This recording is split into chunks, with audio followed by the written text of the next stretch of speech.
Hey, everybody, how you doing? Well, that's good. Welcome to PHLY Flyers. My name is Bill Matz. I'm your director of fun and games for the afternoon.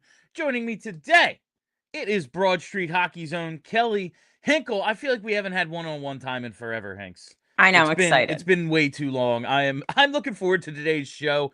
It is What If Wednesday, and if you're thinking, hey, didn't you just do like a whole week at PHLY of what ifs? Yes, we did. And I did not know that they were going to take my entire Summer Wednesday content plan and turn it into just one show. But we have Rude. some other stuff to Rude. talk about today as well. Yeah. And somehow, like, I maybe left off the biggest what if, at least of like, I don't know, our fandom, perhaps. Just It's a left big it one. off the list somehow. I must have been.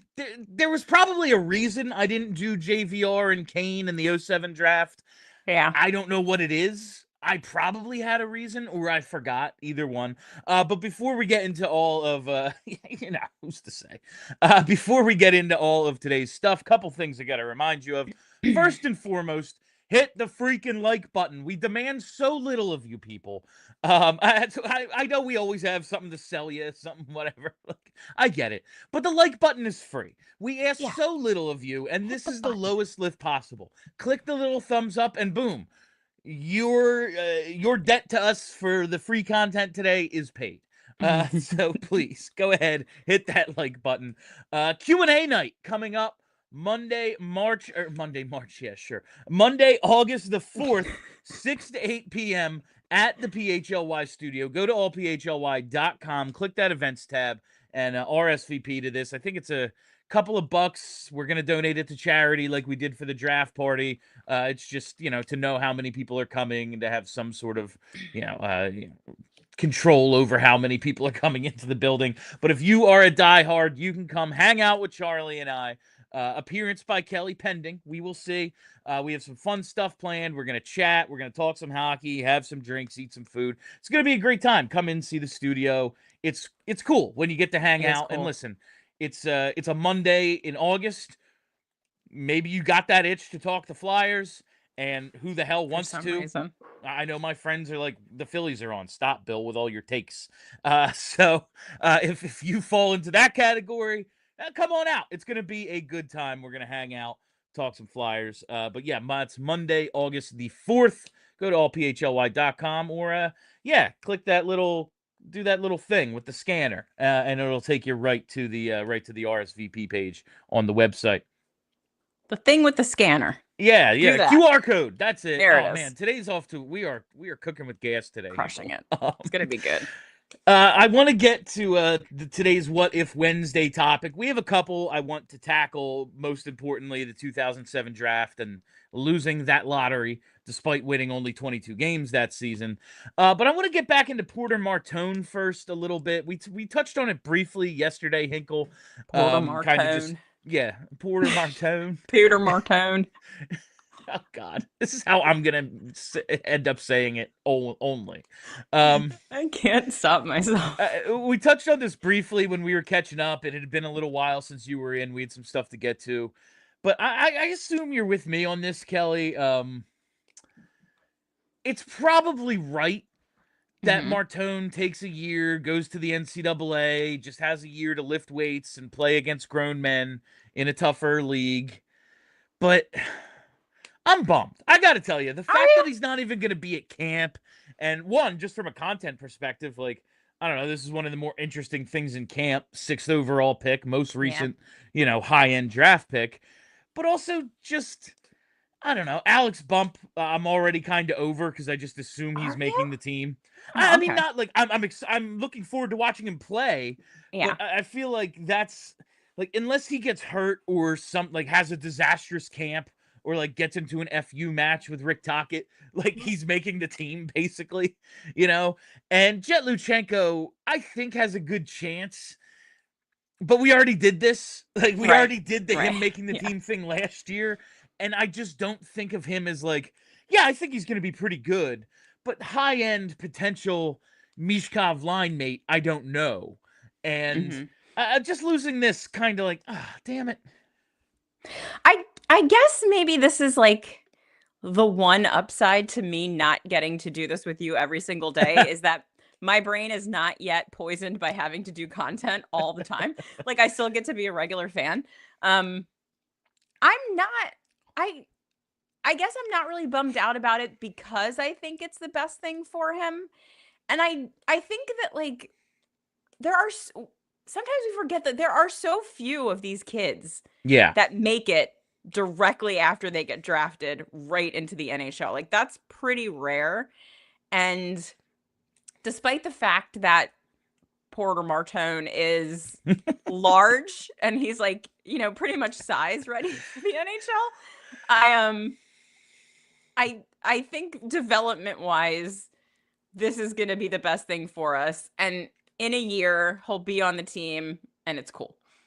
Yeah, and that's like, whether it's this spring or next year, I assume he isn't long for the NCAA. I assume Seems this unlikely. is a one-and-done situation at Michigan State. He gets the year of development. And I saw the quote from Kevin Kurtz's piece. I haven't got a chance to read it yet, but I saw what he tweeted out as the headline. And it's real simple. I guess I'm pretty sure this is from Briere. It's the important part for us, and we told Martone, is we care about what Porter is going to be in 3, 5, 7 years from now. That's the most important thing. I know. I just hate. I don't want to wait. I just now added 7 years to my current age. I know. And I'm just like we're talking about. I can't. So I'm gonna be how old when we're worried about? I'm gonna be so old. I can't think about 7 years from now. Like, I need Briere to focus on 3. 3 I can handle. 7 too much for me. I don't want to care about Porter Martone in 7 years because I have my cup. I can retire from caring about the Flyers. Like, that's what I need. I can't wait 7 years. I can't. Yeah, I can't think about the 2030s. Like, that's a thing. That's fake time. I can't. When we talked about the schedule, release, I was like, Charlie, every time I say 2025, 26, I'm like, no, that's next year. It's actually, oh no, that's the coming season. That's the season it's going to be, and that feels like fake time. Like, that's a dystopian novel was written in this time. Correct. Like, this is the nuclear war. No, it's here. We are in the.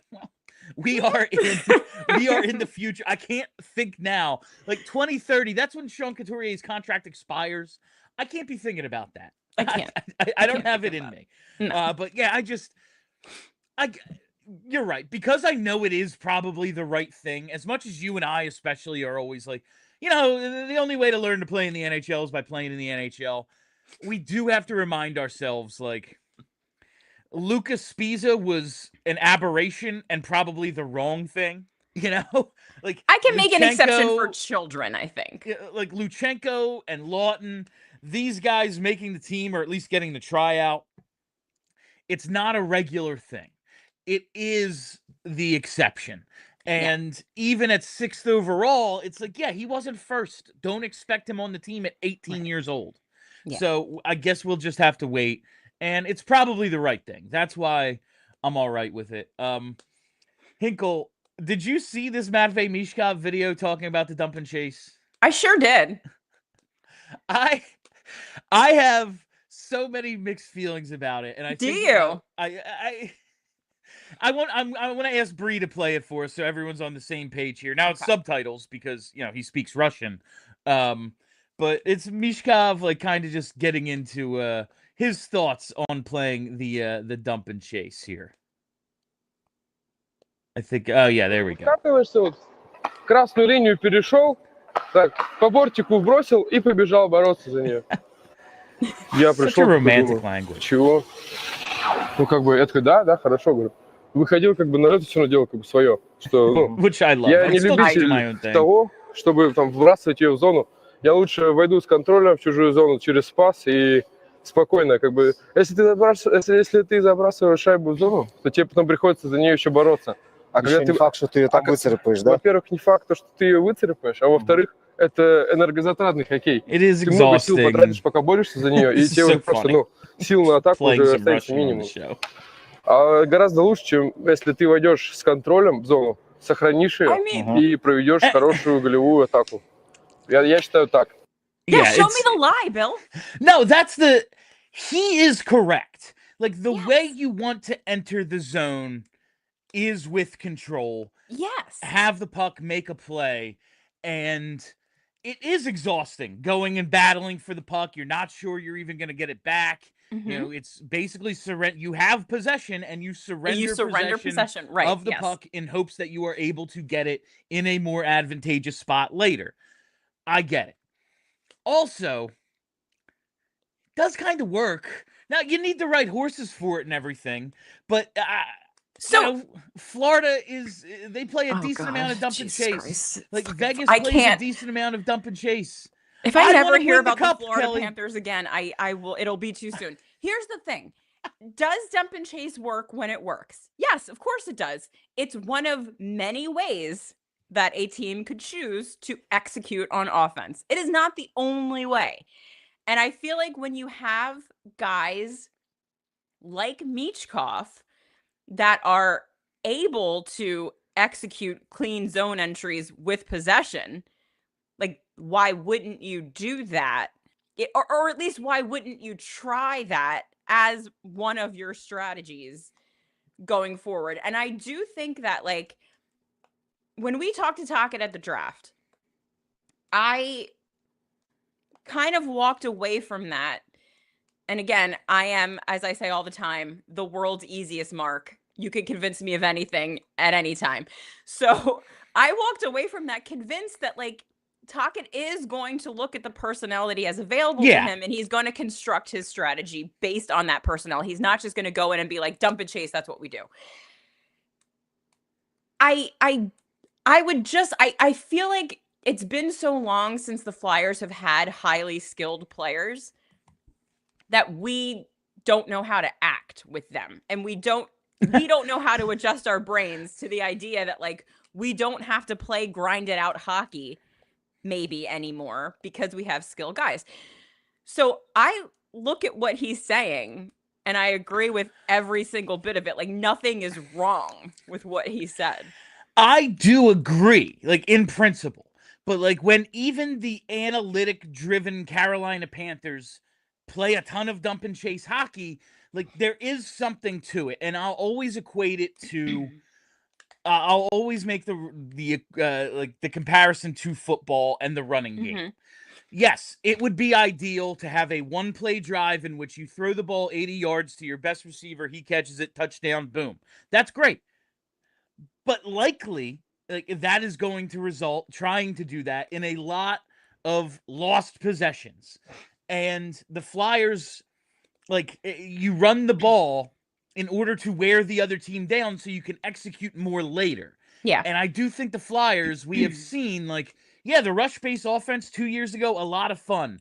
And then when the games really started to count, everyone is slowing it down, and that just isn't there, and you need the other option. I think the Tocchet system is going to be a little more versatile than they're just going to be a dump and chase team. Like, yeah, they might be both. Even if Cam York skates the puck out of the zone, he's going to hit the red line and dump it in. Like, I think they're going to be a little more versatile than that. I think it is going to be personnel dependent. But I don't want this, like, automatic, the best player and the coach just aren't on the same page. Like, you are going to have to bend a little. Now, I kind of want Michkov doing whatever the hell he wants out there. And listen, the Tampa Bay Lightning play one way. And when Nikita Kucherov is on the ice, Nikita Kucherov does whatever the hell he wants because he's a freaking superstar. And I am hoping that Michkov is some semblance of that level of player so we can have the same, kind of the same treatment. But there is going to be an element of, like, this team is going to try to get on the forecheck a little more than it did under Tortorella. Sure. And ultimately that's good because they need to maintain possession. They can't just be a one-and-done team like they've been.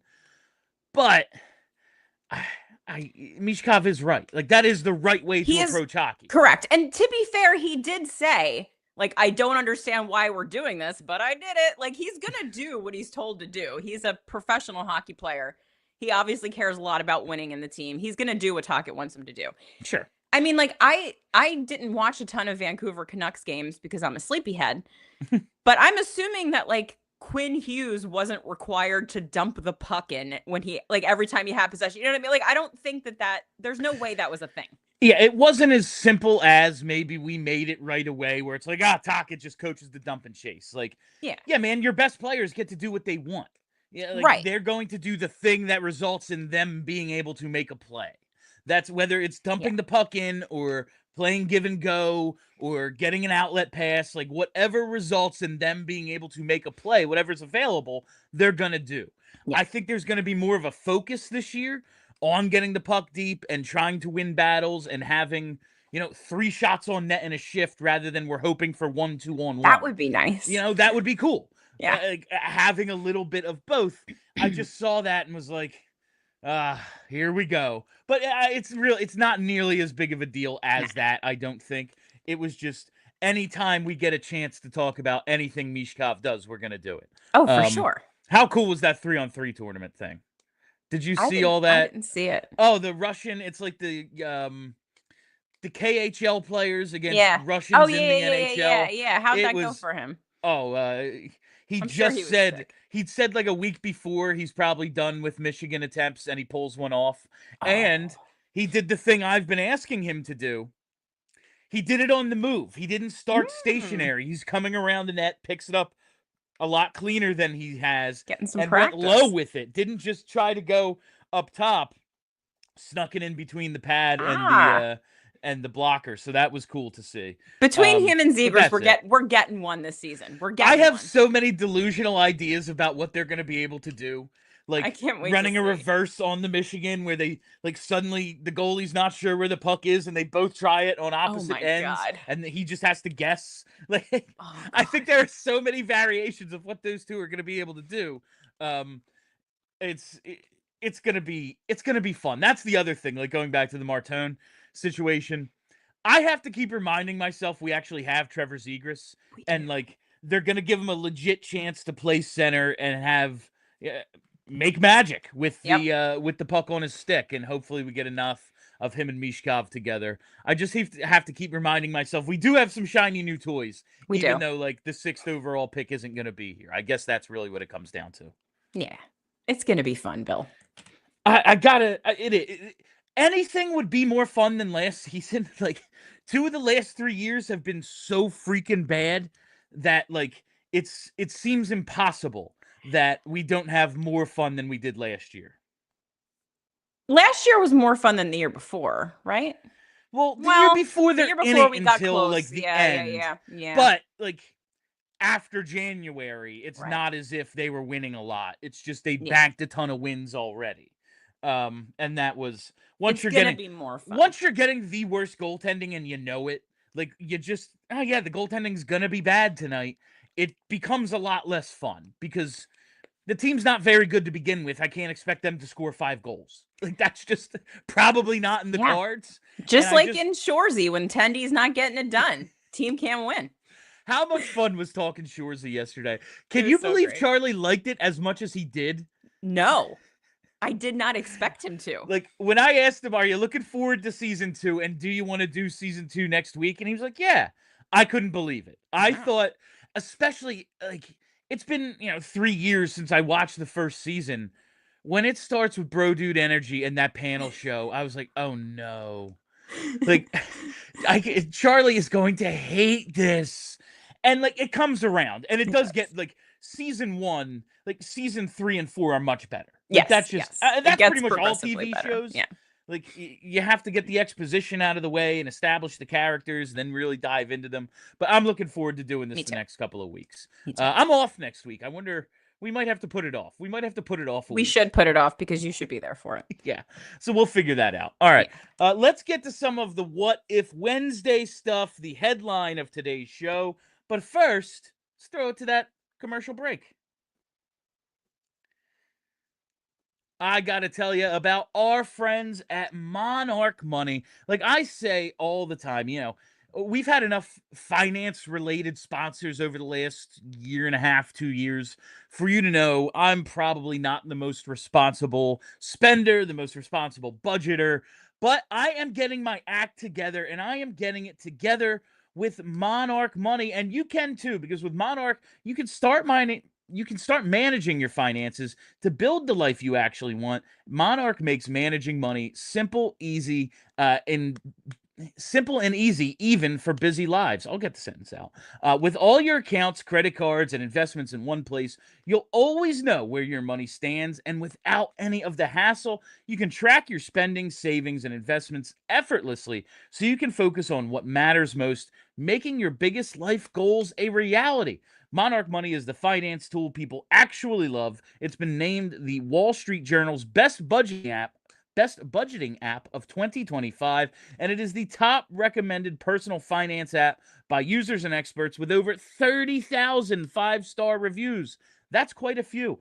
Financial stress is one of the top reasons relationships fall apart. Keep your marriage happy. Get Monarch. Monarch makes money conversations easier and just puts everything right in front of you at your fingertips. Easy to understand, easy to work. There's nothing better than Monarch Money. Get control of your overall finances with Monarch Money and use code PHLY at monarchmoney.com for half off your first year. That's 50% off your first year at monarchmoney.com with code PHLY. And now, let's throw it to Pico. Charlie, I walked into my garage yesterday, and it was a sauna in there. Yeah, this Philly heat, especially now, it's no joke. This humidity is here. So what I ended up doing, I got like 20 bags of ice. I went into my backyard, filled a baby pool with them. Nice little inflatable I have back there. Did a little cold plunge. Why didn't you just turn on your air conditioner? I'm trying to be energy efficient. I hear the cold plunges are good for you. You seem like a cold plunge kind of guy. And I'm trying to save a little bit of cash as well. Okay, well, instead of filling up a baby pool, and I don't believe you have any children, William, but instead of filling up a baby pool that you don't yet need, you could just check out Pico's energy saving rebates. They've got deals on Energy Star cooling equipment that actually work and cut your bills. So no more ice? It's the summer. Flyers aren't playing. They've already melted all the ice in the rink. Yeah, that seems like what's up. I'm going to have to check this out. It seems like the way to go, Charlie. Thank you. So just head to pico.com/ways to save. They've got tips for everything. Heating, cooling, lighting, you name it. Can you win Emmys for YouTube skits? You should be able to, because I think the acting in that is absolutely beautiful. It's beautiful. But it's not acting. Pico, they're the way to go. I mean, they're still, if you want to talk about loyalty, Pico still puts their name on that Flyers power play. Imagine putting your name on that. Yeah, that's how loyal Pico is. Yeah. Anyway, all right, let's get to some of our what ifs. Like I said at the top of the show, I liked the rank week stuff because, hey, dead week of sports, it is very tough in the summer. Summer is for a ranked list, yeah, William. It's list season. It's Mount Rushmore season. It's all of that. But I do kind of have my summer content plan, and Wednesdays are What If Wednesdays. Mm-hmm. Now, we're going to have to switch it up and do some different things because we kind of tackled it all in one show a couple of weeks ago. But there were some things that didn't make the list, and Kelly, you weren't here, so these are all new conversations we can have with you. Yay! The two things that I got the most on Twitter were, what about the health of the team in 1987? Huge what if, and the 2007 draft. So, 87, like, I'm sorry, I just don't know. I don't know that Tim Kerr wasn't healthy in the Cup final, and there's like a list of other injuries, and it's kind of like, yeah, man, Mark Howe was playing through something. It's the Stanley Cup. I assume it's just like it is now where everyone's playing through something. But Tim Kerr, legitimately, he scores 58 goals in the 86-87 season. That's wild. Through the first two rounds of the playoffs, 12 or 13 games, I think. He had 8 goals, and then he misses the conference final and Cup final. Of course, the Cup final, they go to Game 7 against the Oilers. They lose in 7. It is what it is. But man, you had a guy who scored 58 goals just not there. It's got to be tough. That is a pretty big what if. That one I will accept. Like, yeah, that's a big one. As much as it's the Oilers, it's Gretzky, it's probably the greatest team, like They won 5 cups in 7 years. They won one without Wayne Gretzky. Like, that's how good that team was. I gotta believe the Oilers win, but it went 7, and they didn't have a guy who scored 58 goals. The Flyers do love running up against a dynasty. It's their favorite thing to do. It's the only thing they've ever done. I know. You win the 2. Love it for us. You win the 2, and one of them is against Boston, who I don't know if we can call a dynasty, but like they won a bunch. They won like 3, I think, and we beat them in 1. And they have Bobby freaking Orr, Mount Rushmore player, you know. But then it's the Habs. They go on to win 4 straight. Then it's the Isles. They win 4 straight. Edmonton twice.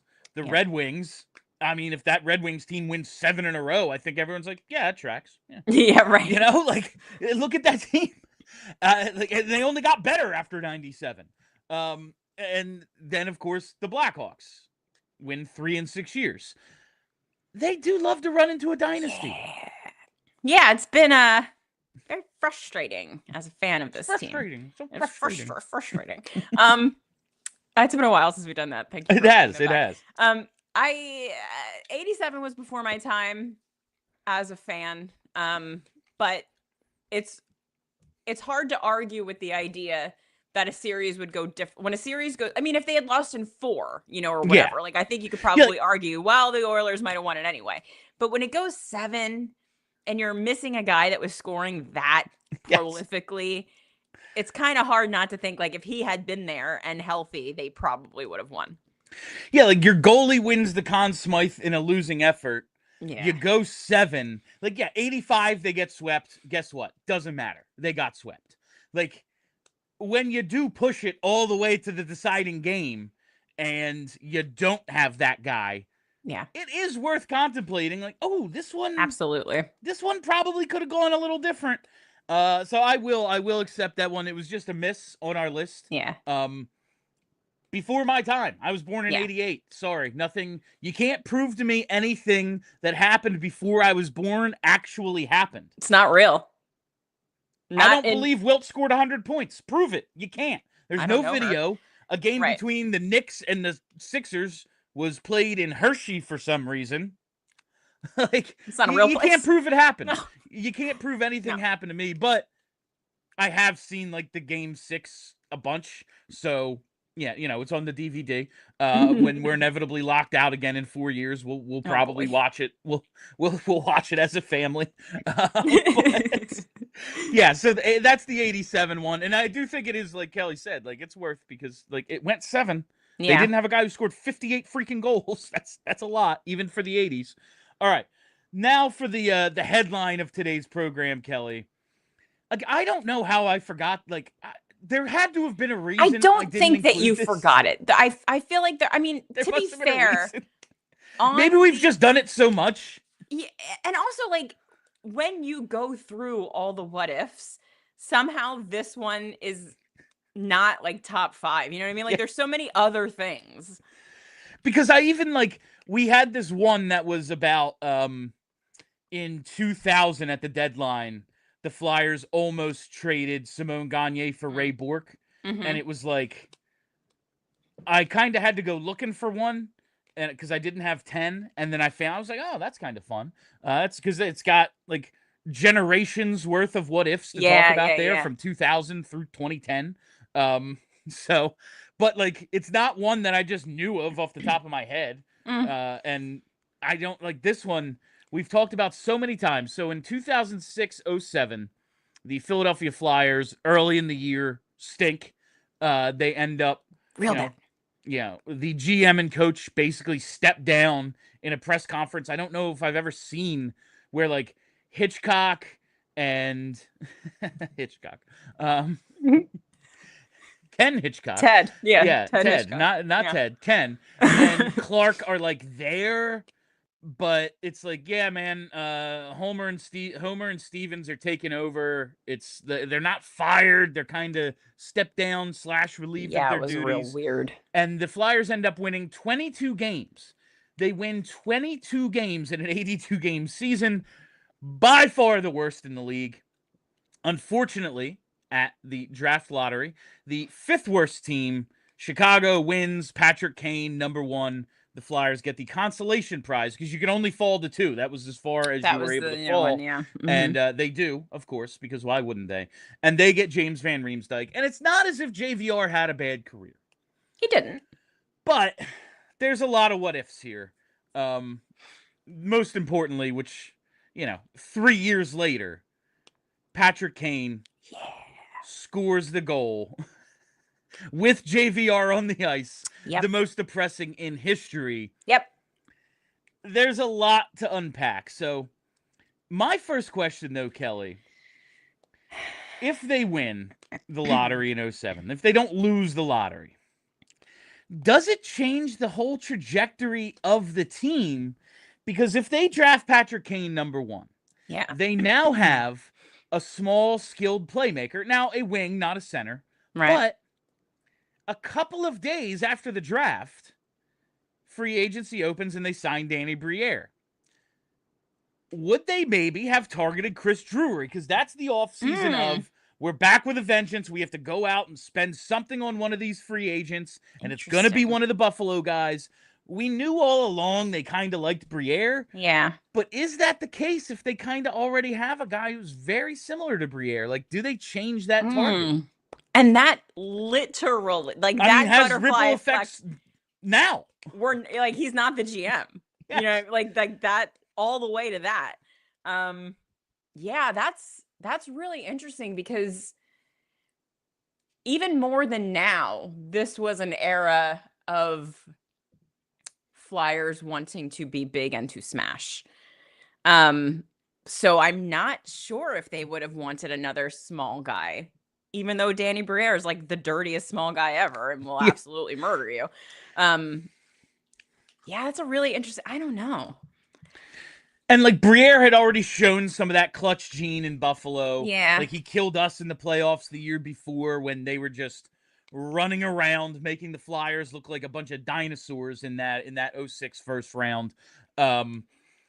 Maybe they always had Briere tabbed. But that was my first thought. Like, I know, like, Kane himself, very clutch for Chicago, so maybe it doesn't make a difference, but without Briere, like, are they even in the Cup Final for Kane to score that goal against them? Because Danny was so clutch in 08 and 2010 and really throughout his playoff career. Like, that was the first one that really stood out to me. And then you think, like, man, Drury became a GM too with the team that signed him that offseason.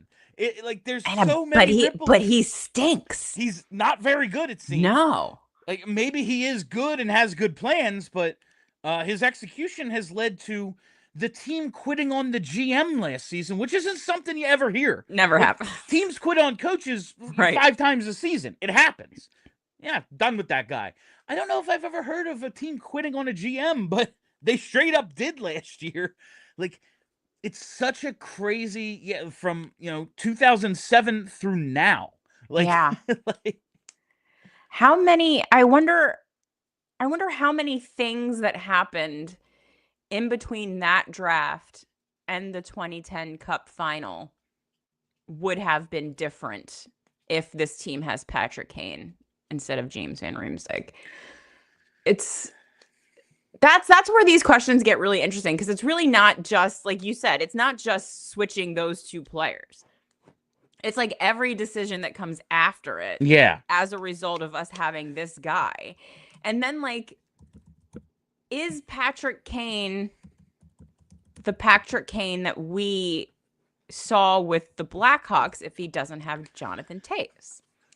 And that's part of it for me, as well as, it was kind of a thing at the time. Some of these young, immature guys, like the Flyers give up on Richards and Carter.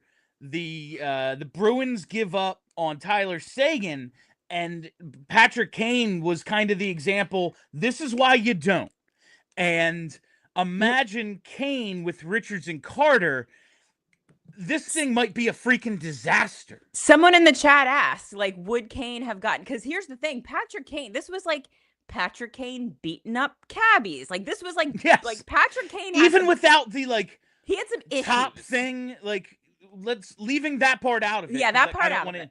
I don't even want to get into it. And it didn't happen here, so just his general immaturity, being a 19, 20, 21-year-old NHL player. Him in Sea Isle with Richie and Carter. All three of them might have been flat out disaster. Yeah, it would have been Dry Island would have been a real the idea of, well, maybe, we sign JVR to that extension and then Homer is dying to get out of it, so we flip him for Luke Shen because we needed to bulk up the blue line. Maybe that never happens, but it's like, maybe we trade Patrick Kane when he's 20 in 2009 and none of it matters. Yeah. Because, we never get to 2010. This is a totally different thing altogether. God, it's so hard just because I feel like 2010 was it was one of those, some greater than great. Sure. Whole greater than the sum of its parts teams. Sure. And I just wonder, if you remove any one part of that 2010 team, does it even get there? Even if you put another good player on there, you know what I mean? Does that, whatever magic that team had, and they definitely had some based on how that season went, getting in on the last game, everything in the playoffs going right for them, which never happens for the Flyers. Literally everything went right for them, with other teams taking out teams that they were having trouble beating. The comeback against Boston, every single thing went right for them. And I just wonder, if you disturb any of that, does that still happen? Is it just entirely a house of cards? Yeah.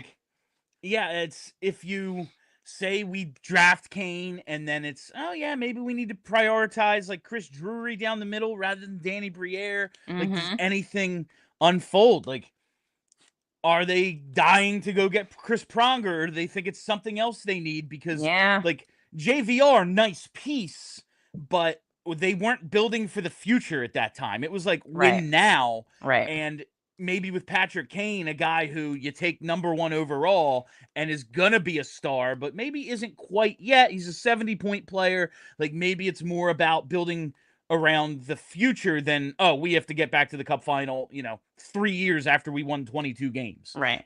Is it as much of a priority? There's just a lot of different ways it could really go. But as much as it's might be, the goal, maybe he scores it against them, JVR's out there. What if it's just a freaking disaster because Richards, Kane, and Carter are young guys running a mess with absolutely can Peter Laviolette rein it in a little bit after they fire John Steve? That the way that season goes, you trade for Pronger, you end up flipping Eminger for Matt Carl, you fire John Stevens in December, even though they have a winning record. It's but it's not going right. They bring in Lavi. Is it a totally different trajectory even that season, let alone after it? This is one of those what ifs where, I put in my article, what if they'd hired Bill Zito instead of Chuck Fletcher? And my ultimate conclusion was don't worry about it, because they never would have. This is one of the inherent flaws. This is an organizational thing. They were never not going to go with a guy that Bobby Clark's buddy. Yep. So thinking about Bill Zito, what if is what if I was an astronaut? I'm not. I'm a podcaster. It's just one of those things that arguably better. Yeah, right. Maybe, arguably better. You know what? What if they had gotten Kane? It would have gone worse. Only they lose in heartbreaking fashion to Kane, but they never get there because it's a freaking disaster. That's my ultimate conclusion with the JVR Kane conversation. I think so too. It's terrible. When did they trade JVR? What year was that? Was that 20? That's going into it's summer 2012, I believe. Summer 2012. Okay. Yeah, it's a couple of days. It's while waiting for the decision on Shea Weber, I think the trade was made. I think that's one of the June 23rd trades. Okay. I couldn't remember exactly when it happened. I think it's in the week of waiting on Nashville to match Shea Weber, they make that trade. And Lord knows we needed to make that trade. When you can get your hands on a Luke Schenn, you got to do it. It's a shame because, like, he became a really good role player on some good teams. Yeah. But that's it. Like, the idea that, oh, man, we're going to get Shea Weber and Luke Schenn and we're good to go, baby. Like, that was crazy. It was crazy. Especially, like I look back at the Homer years and I'm like, yeah, he was crazy, but also, like, I respect it. He really tried some stuff. The first half went really well. It did. And it's the way I look at, like, Ruben Amaro's tenure running the Phillies. It's hard for me to complain. Because all he did was fun stuff. Yeah. Oh, there's a bunch of good pitchers available. What if I get all of them? Oh, y'all want Hunter Pence in right field? Here you go. Like, he just did really fun stuff all the time. Didn't work, Homer but, did too. Mm-hmm. And in the first half, it worked. Like, it all worked. It was just like, after that, it then went really, really poorly. Right. And it really hasn't got back on track since. Hopefully we're there. I believe it is on a track now. Hopefully it's on that track and it all comes back to they lose that lottery. Therefore, we get Danny Briere. Therefore, he eventually builds the team that wins us the cup he couldn't win us as a player. Exactly. That's what's going to happen, Hinkle. I agree with positive. You. It's like the message of hope. I ended that 10 what ifs article. Just remember, they're only 2 to 3 years away. We've been saying that for our entire podcast. Oh God, careers. Kelly, like last week, we were having like meetings with like, the higher ups at ALLCITY and everything. And, talking about, the content plan and the strategy and like just asking us. Cause like, I'm not going to lie to the audience. Things are going well for the Flyers show. We're doing all right. And so they're like kind of picking our brains, and it really has a lot to do with, we said for 10 years, oh, imagine how this thing's going to blow up when they get good.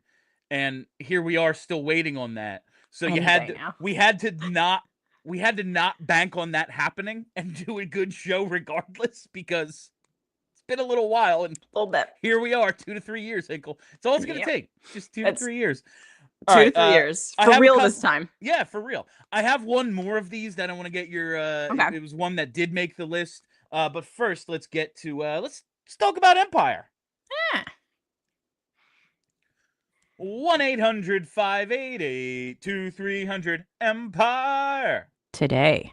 I heard myself sing this the other day, and I was like, it doesn't sound nearly as good as it does in my head. It sounds great. But regardless, as bad as my singing is, that's how great the flooring is at Empire today. That was a good transition there. Listen, I've been telling you for months, maybe over a year now, there's no other choice when it comes to new flooring. You've got to go with the experts at Empire today. People who live and breathe new flooring. It is nothing like the big box experience where if you can find someone to talk to once you're just roaming the stores, looking for maybe what you think is right, you quickly find out this person you've asked for help knows even less about the project than you.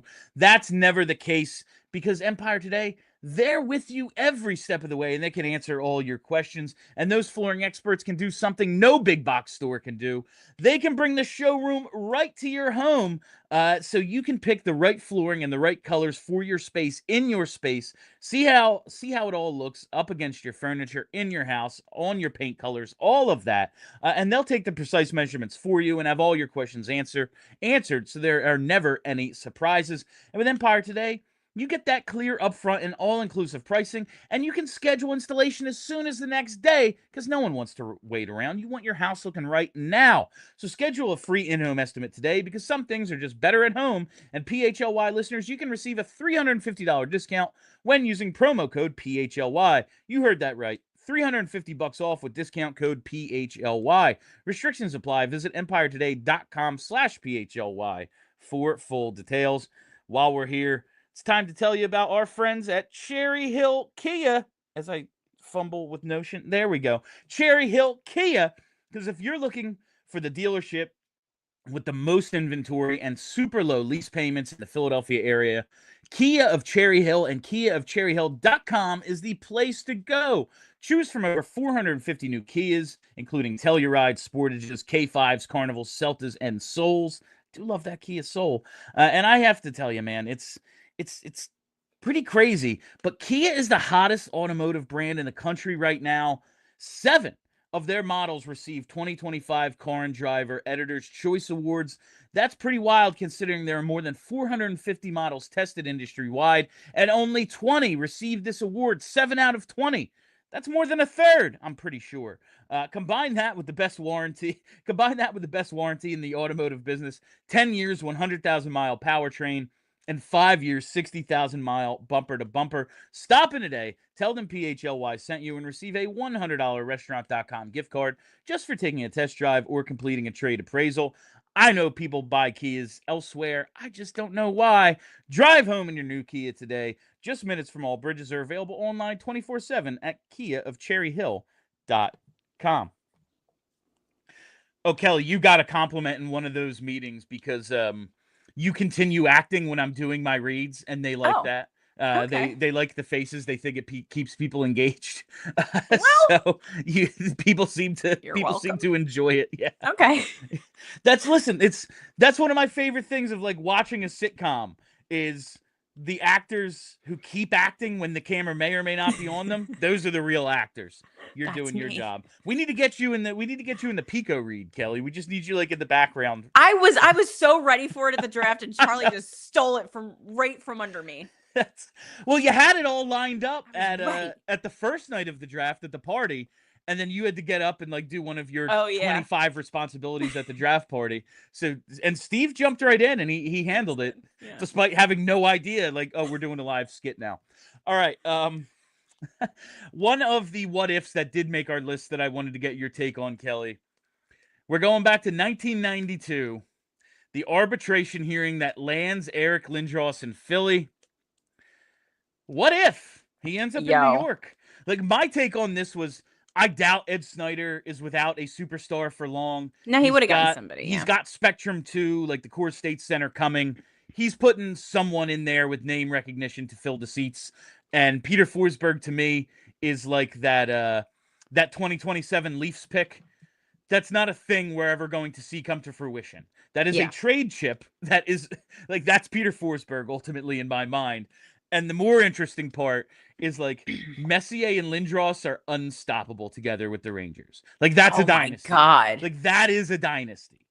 That would have been insane. This one's wild because like it would have changed my entire life. Like I might not be sitting here because it was Eric Lindros that sucked me into the game initially. And he's why I got obsessed with the Flyers.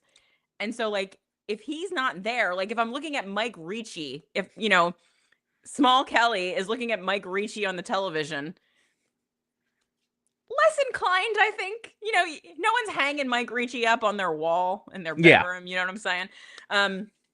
So it might have, like, I might not have been a Flyers fan because my family wasn't Flyers fans. Like, this didn't come naturally to me. I had to get myself into it. And it was Eric Lindros that did it. And if he wasn't there, I probably wouldn't be here.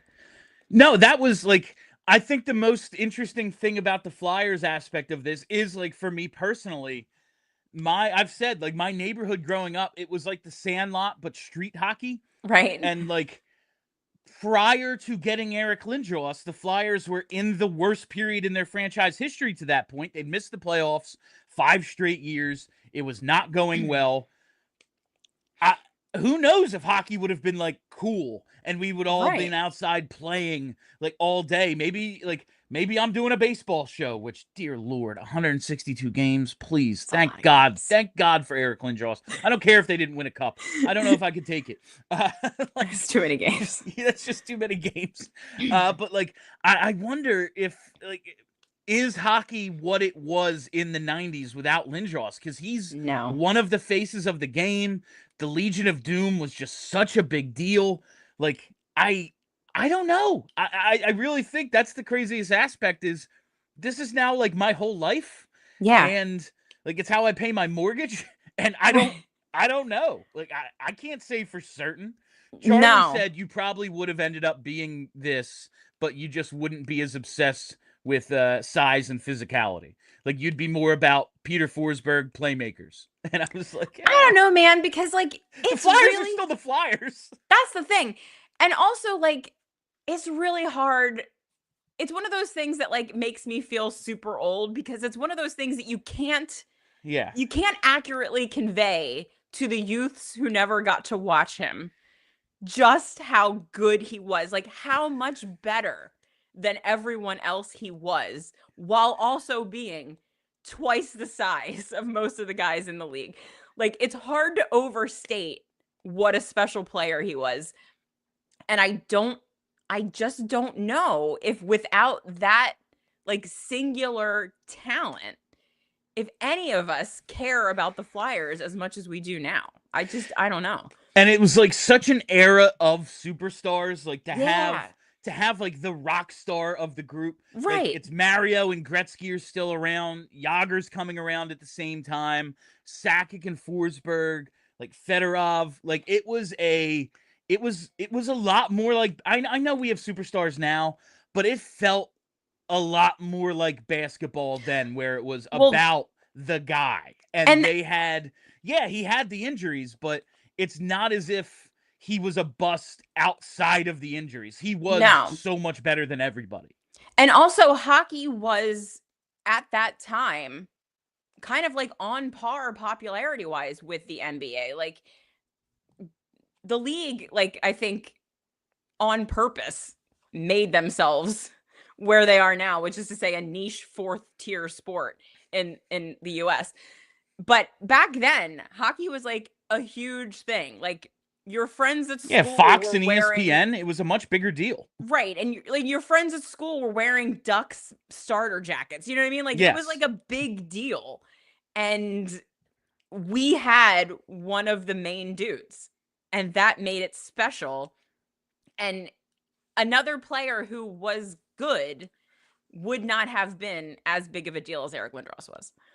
Yeah, he was such a freaking rock star. And like, so I remember my dad telling me, like, oh my God, you got to see the highlight. Lindros loses his stick and just like puck handles with his skates. And like, it was a myth in my head that this happened. And like, now you can watch it on YouTube. Like, no, it happened, and he controlled the whole shift with no stick. Yeah. He like physically, one of the most physically dominant players ever. Yes. And it was just, I can't imagine not getting that. And also, the Rangers are a dynasty because like, and I don't need Messier, that in my life. Leach, Richter, Graves, none of those guys were part of the trade. Like, Kovalev and a few others, but like, they still basically have the core of their cup team from 2 years later with Eric Lindros. Right. They win 3 in a row. Like, that's the easy. Whether he's got the injury problem or not, because they won it without him anyway.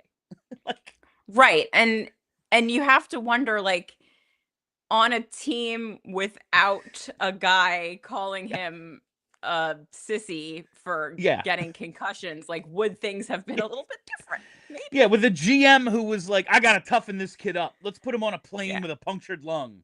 Like, you know, maybe with a GM saving him in the friggin' bathtub.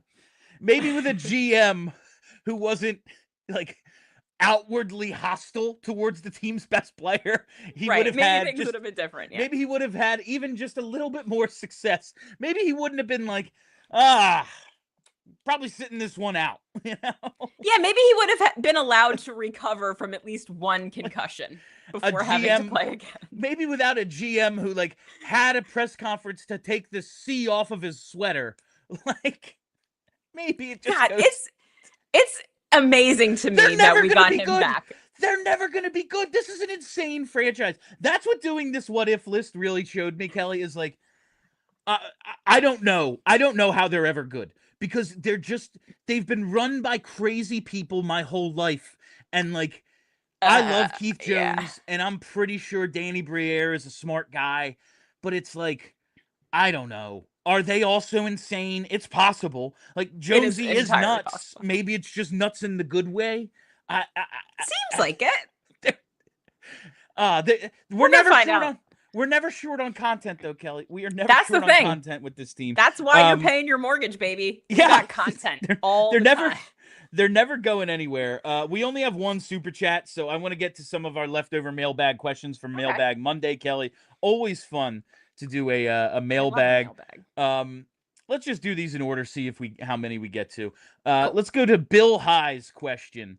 I have more of an observation and something you should look at. York is similar in size to Gustav Forsling, and his numbers are on par at the same age. It's very realistic to see him become that type of player in 3 or 4 years. Bill, I know you're not a fan of York, but I can guarantee you want Forsling. And yeah, if that's the outcome, awesome. Great. It's just like, he's got to get there. I can't just be like, oh, well, same numbers at the same age, kind of. Like, yeah, okay, maybe. But now, in the prime of his career, with basically no power play time, Forsling has averaged 37 points and like a plus 30. Yeah. I'm just saying, like, York can drive play and eat up the minutes and do all that, but he has to actually be productive in some way. And it doesn't have to be points. Like, I know I'm crazy. Like, I think you either need to be physical or you need to score. And if you're not doing either of those things, what are you doing? You can contribute in other ways. You can be a good rush defender with a good stick and eat up the minute and all that. But, like, it has to result in something good. Like, the team with Cam York, even when he's on the ice, like, it's not as if it's going well, even if he's driving play. Now, maybe with better goaltending and a better cast around him, we really start to see the brilliance of Cam York that people like Charlie tell me I'm just missing.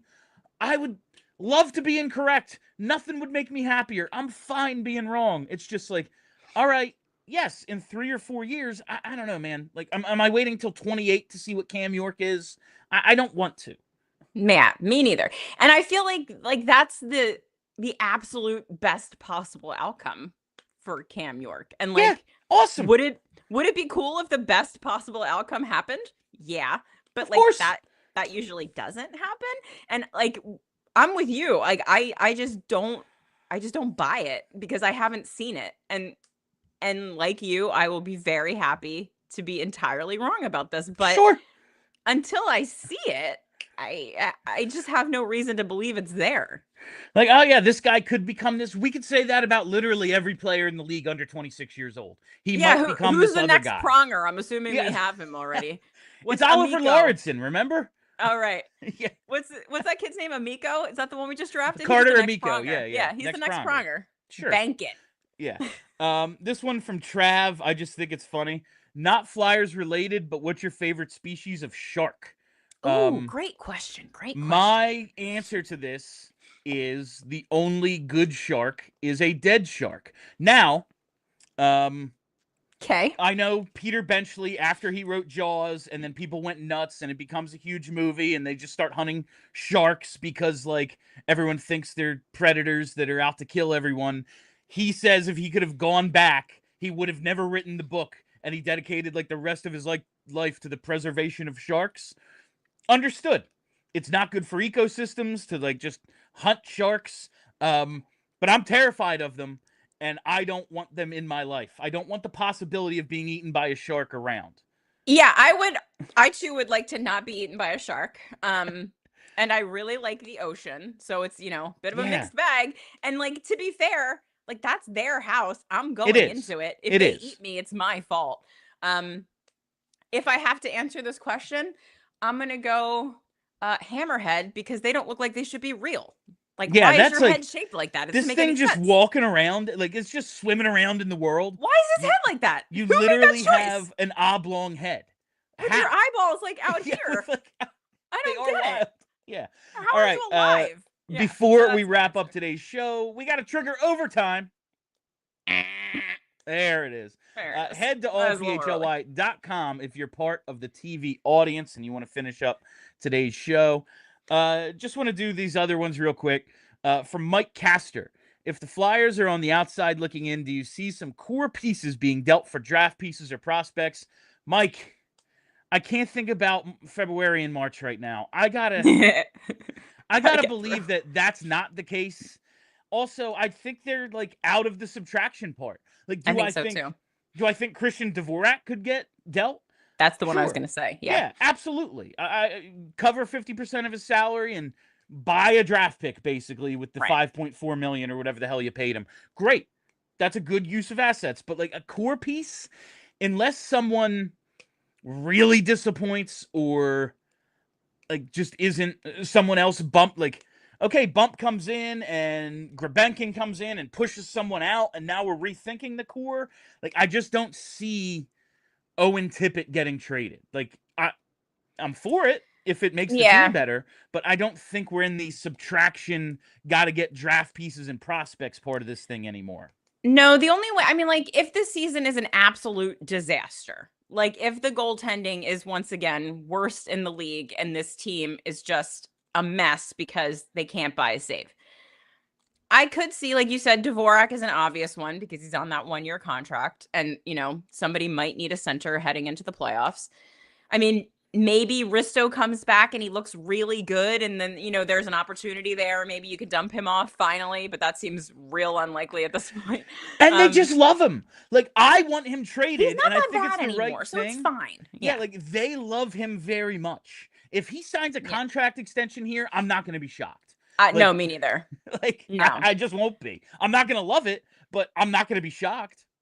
But yeah, I think this is essentially the team, and they're going to probably fuss around with it a little bit. And some guys that are in the AHL and some of these draft guys are going to fill in the spots with the minor roles. But I feel like this is, for the most part, this team. Year is like figuring, like, this is the core. And now it's okay. What do the over the top pieces need to be? Mm-hmm. Does it need to, like, all right, are our centers good enough to go with like who do we need to buy? Right. Like, do we have 3-second lines and it's like we need to go all in on a 1D, or does it have to be a center? Like, these are the things they're figuring out now. I don't think it's about draft pieces. If it can be a Dvorak or something, but I don't think it's going to be. I don't think it's going to be Cam York. Like, I just don't. All right, this last one, I really just wanted Charlie's take because I know we've talked about jerseys a ton, but The Athletic put out an article, the best and worst jerseys for each franchise, and Kurz said the 70s whites, which are really, really clean, crisp and clean, those home jerseys were the best, and the worst are the 02 to 07 orange alternates. I call them the video game jerseys. They have like a chromed out logo. Yeah. I just don't remember if Charlie hates those too, but he does love orange, and he hates the blacks that we all love, the black jerseys that we all love. I'm glad Charlie isn't here to offer his bad jersey opinions. Do you hate these orange jerseys as much as everyone else? Because they've grown on me a little. I just think that, like, much like the Red Wings and the Leafs and the Habs, like, the Flyers logo is perfect. Yeah. It does not need to be adjusted. And when they did that, it was just so weird. But I have to say, like, I almost hate. Remember the 50th anniversary jerseys when they put that gold stuff in there? Oh, you know what? Those are worse. I hated those. Those are worse. I hated them. They're the worst. It looks so bad. Yeah. They're the worst jerseys. I think you're right. I think the 50th anniversary are worse than these orange ones. Because, like, looking back now, they're kind of era appropriate. Like, it was a weird time for jerseys. Yeah, it's like you're trying 2002. Something. Yeah, you're trying different stuff. You're like trying to make it look futuristic-y. I think I have more appreciation for those orange alternates now. Like, you still see like a Tony Amonte or a Donald Brashear. Yeah. And it's like, they weren't the worst. Like, but they're very of a moment. Yeah, you know us. what? Yeah. The 50th anniversary jerseys are worse than those. I will grant that. All right, I think we have one super chat. Let's get to that and then wrap up today's show. 2 soups now. All right, thank you, Bree. From E-Holes, I guess. Do you think when Bobby Brink retires, we'll refer to him as Bob Brink? Robert or Brink. I think as a player, he'll always be Bobby. And then when ultimately he becomes the GM and president, he will be Bob or Robert. Yeah, this feels right. Is his name? I feel like his legal name is Bobby. Am I wrong? I might have to look that up. I think his parents named him Bobby or Brink. If they did, I like him so much more. Let's see. Let's check out Wikipedia. I hope they I'm usually right, know. But I might be wrong. Bobby Brink. Bobby or Brink is what it says on Wikipedia. I think that's his legal name. How about Hockey Reference? Is that really his? His parents not are Robert. Legends. He's not Robert. He's just Bobby. Full name, Bobby Brink. Yeah. Because they were going to name him after either Bobby Clark or Bobby Orr, and it was Bobby Orr Brink. Man, how perfect would it have been if it was Clark, though? I know. Damn it. So close. So close. We could never trade him, though. No, you can't. All right, for the next super chat from Purple Crayon. What's going on, Perp? If the options are neutral zone turnover or dump it in, then dump it in.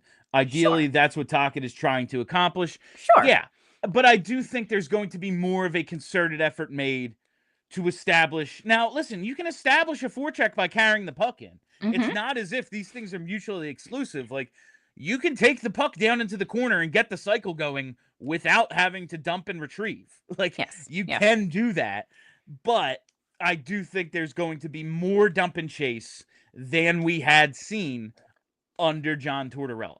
And here's the thing. I can say I dislike dump and chase hockey all I want. If it works, I'm cool with it. Yeah, and hopefully with Michkov and Martone and the skill that they have and this more skill that they're going to bring in, the players are good enough to have, a ton of controlled entries and they're carrying the puck in and the offense is flying. But because they have the coach they have, they're also able to do another thing when that's not available. Right. And we know in the playoffs, a lot of times that ain't available. So maybe they'll just be a more versatile team rather than, oh yeah, we just dump it in on every single shift and hope to go get it. I don't think that's what it's going to be. I think it's going to be more about having a variety rather than, yeah, man, if we don't get a 2-on-1, we're not going to have a scoring chance. Because that's kind of outside of the Cates line. That's what the team was like. That's where they were. Yeah. And that's the thing. Like, you're right. They do need to get better at forechecking and cycling. And they need to be able to do that if they need to. And last year they couldn't. So, like, if this adding focus on dump and chase gets them better at that very vital part of playing an NHL hockey game, cool. That's good. But also, don't hamstring Michkov. And I really don't think he will. Yeah, and it's like, I don't think you can't. The way this front office talks about Michkov, as much as we know they wanted Rick Tocchet, I gotta believe there was like, hey, you're not gonna like bench him for trying to carry the puck, right? Right. You know, that had to have come up. Don't do what the other guy did, please, and thank you. Just like, kind of, listen, yes, he has to play in a system. He has to do all the right things. But once we establish that he's capable of that, we kind of got to let him do his thing. Because he's real good. Exactly. We've built the whole rebuild around him being a superstar. We can't not let him be a superstar, right? Exactly. Right. I don't think that's a real problem. Like, I don't think that is what it's going to be. I have no reason to believe that this organization's like, yep, this whole thing hinges on Michkov and we're not going to let him have breakaways anymore. It's like, really? Because his finishing rate is really high. There's just no way. Yeah, like Rick Tocchet might be a lot of things. He's not an idiot. So he's not dumb. He keeps getting jobs and everyone thinks he's a great coach. There has to be a reason for it. Got to be something there. He can't be stupid. Like I said, he sold me. I bought everything he said. Absolutely, he sold me. Well, 100%. I am, Jim Montgomery who. All right. That is all the time we have for you on PHLY Flyers today. Thank you all for listening. Thank you for hanging out. If you haven't already, you got to hit that subscribe button. Follow us right here on YouTube. It's the easiest way to support us. Follow, set that reminder bell so you get a notification whenever we go live. And hit the like button. Do it. All right. Follow the socials. We're on Twitter at PHLY_Flyers. Just search us, follow us everywhere. And follow the podcast wherever you get those. Just search PHLY Flyers. That'll do it. I am Bill. I got to remember. Yeah, that is Kelly. Until tomorrow, be excellent to each other. We all silly like the